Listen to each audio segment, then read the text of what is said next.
Jeg har lagd dette store skjortet! Se på det, det er så stort. Og den er så stor. Nå skal vi inn i skjortet. Men først skal jeg vise deg noe. Jeg har et sverd. Lys, lys, lys, lys, lys. Lys. Og så diamant. Oi! Stopp. Og nå skal jeg inn her. Da blir det stort. Se her. Jeg skal inn her. Se. Her har vi senger. Så der kan vi legge et bilde. Det var helt kult. Og så her har vi bokhyller. Nå skal jeg lese litt.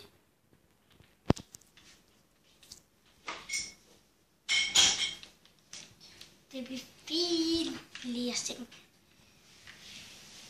Det er noe alt vi har. Vi har vannforskning. Og der skal vi gå litt gjennom. Så har vi mat.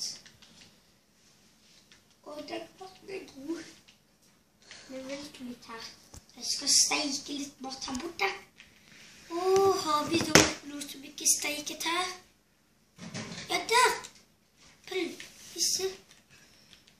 Håper vi har kull. Har vi det? Nei. Å nei, vi har ikke kull! Hjelp!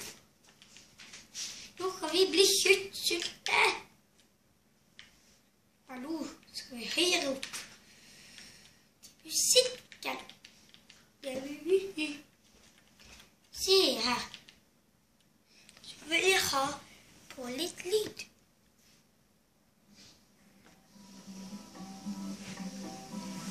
Hallo!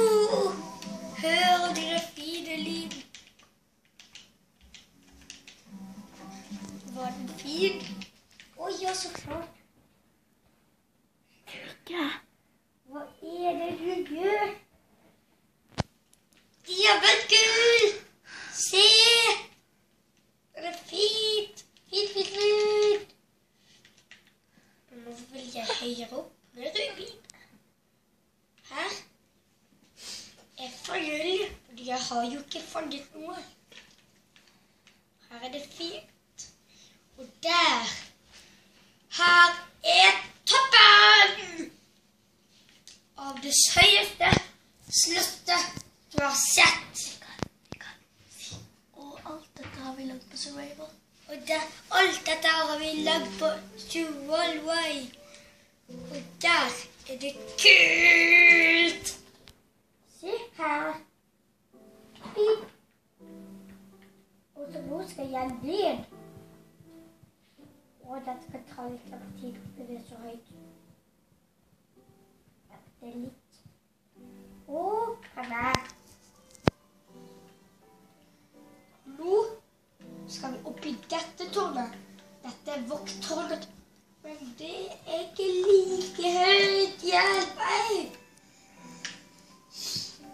Og da er ikke like høyt. Men det er høyt. I hvert fall. Se. Det. Men dette er høyt. Men nå skal jeg ned. Oi! Oi, det er jo ingenting. Men nå skal jeg her bort. Og her borte, hvis det er en tilstige, men dette er litt mindre.